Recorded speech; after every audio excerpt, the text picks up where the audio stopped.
டவுட்நெட் ஆப்பை இன்றே பதிவிறக்குங்கள். டவுட்நெட்டில் 6வது முதல் 12ஆம் வகுப்பு வரை கணிதம், இயற்பியல், வேதியியல் மற்றும் உயிரியல் பாடங்கள் சம்பந்தமான சந்தேகங்களுக்கு தீர்வு காணலாம். அதுவும் தமிழில் தீர்வு பெறலாம். உங்கள் கேள்வியை புகைப்படம் மட்டும் எடுங்கள், அதனை கிராப் செய்யுங்கள், உடனடியாக அதற்கான வீடியோ தீர்வை பெற்றிடுங்கள். டவுட்நெட் தமிழ் யூடியூப் சேனலை சப்ஸ்கிரைப் செய்து இது போன்ற பல வீடியோக்களை கண்டு மகிழுங்கள். Hello students, question చదువుదాం. How is average velocity different from instantaneous velocity? So average velocity అనేది ఇన్స్టంటేనియస్ వెలాసిటీతో ఎలా డిఫరెంట్ అని చెప్పేసి అడుగుతున్నాడు. సో యావరేజ్ వెలాసిటీ అంటే ఏంటి students? It is nothing but the total displacement by total time taken అనమాట. Okay, so total displacement by total time taken. Okay, so for example there is a body which is moving from a point A. Okay, so ఇదేంటంటే it is moving, it has some initially some velocity u and has some acceleration acting on it. Okay, so acceleration అనేది act అవుతూ ఉండడం వల్ల దాని velocity అనేది vary అవుతూ ఉంటుంది, such that it travelled distance s1 in time t1 and it travelled same ఇక్కడ నుంచే మనకి s2. సో s1 అంటే ఏ నుంచి ఇక్కడికి డిస్టెన్స్, అది s1 అనమాట.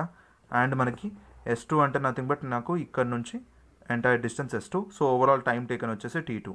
సో ఇప్పుడు నాకు ఏంటంటే స్టూడెంట్స్, నాకు యావరేజ్ వెలాసిటీ కావాలనుకోండి. So V average is total displacement.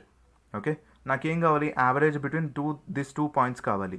So the total displacement is nothing but ఇక్కడ s2 మైనస్ s1 అండ్ నాకు total time taken is t2 minus t1 అనమాట. ఓకే, అయితే ఇది నాకు యావరేజ్ వెలాసిటీ. నాకు ఇన్స్టాంటేనియస్ వెలాసిటీ ఏదైతే ఉందో students, okay, so instantaneous velocity అనేది it's like more dependent on small interval of time అనమాట.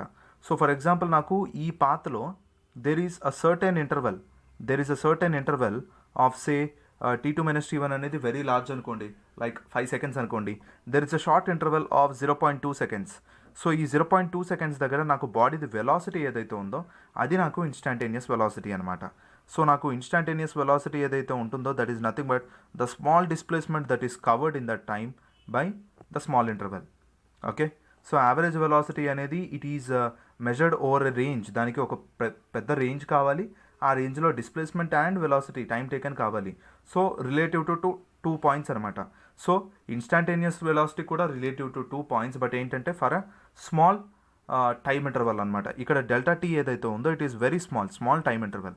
సో స్మాల్ టైమ్ ఇంటర్వల్కి మనము వి ఇన్స్టాంటేనియస్ని వెలాసిటీని మెజర్ చేస్తాం అనమాట.